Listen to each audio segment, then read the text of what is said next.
I want to bring in now CBS News senior White House and political correspondent Ed O'Keefe.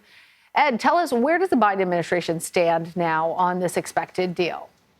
Well, they continue to watch and wait with the rest of us, publicly at least, to see what exactly the Israeli government agrees to and whether this agreement that's being brokered primarily by Qatar can indeed materialize. The U.S., the Biden administration, continuing to stress that this is something being worked out between the Israelis and Hamas and Qatar, but the United States is deeply engaged and involved. We know the president's been monitoring this pretty closely as several different officials continue to speak with the Israelis, either in the region or from here in Washington. Remember, we're looking at some kind of a agreement that, in essence, moves 3 Palestinian prisoners out of Israeli jails or prisons for every one hostage that would be turned over by Hamas, something that could be conducted over several days.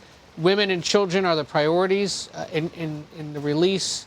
And in a call that wrapped up just a little while ago, the National Security Council spokesman John Kirby stressed again that it's not clear that an agreement is near.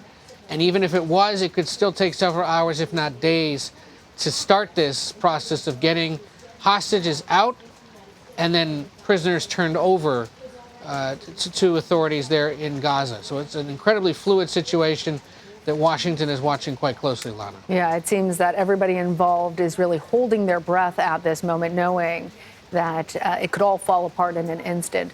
You mentioned that the Qataris are the primary liaison in terms of brokering this deal. But I'm wondering just how big of a role is the Biden administration actually playing in helping to solidify the deal?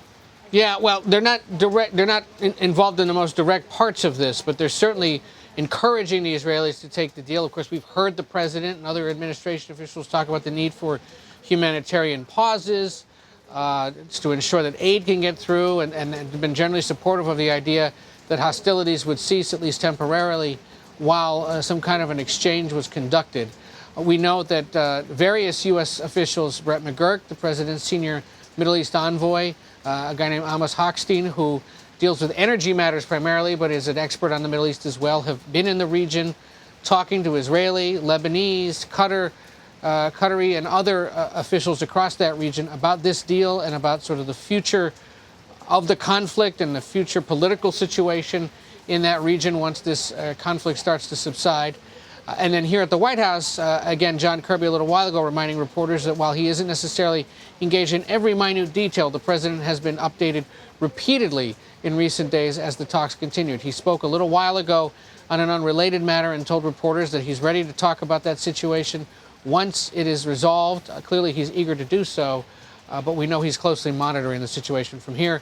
He is scheduled to leave later today for his Thanksgiving break on Nantucket Island off of the Massachusetts shoreline, and we'll see if he leaves as scheduled or perhaps waits a little bit to see if there's resolution there in the Middle East.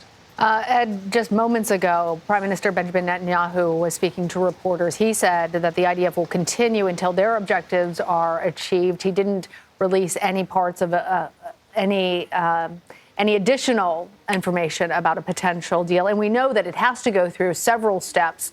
And it needs to be approved by various actors, including potentially the courts, including the Knesset, including the cabinet.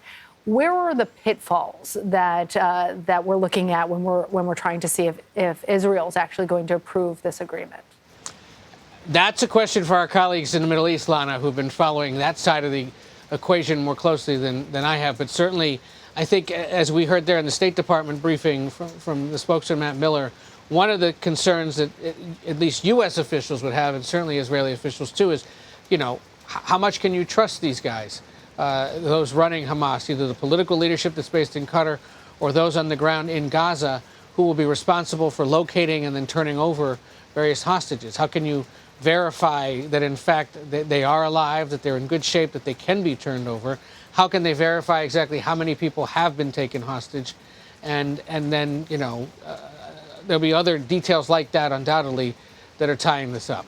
Well, there is no shortage to the information that you know, Ed O'Keefe. Thank you.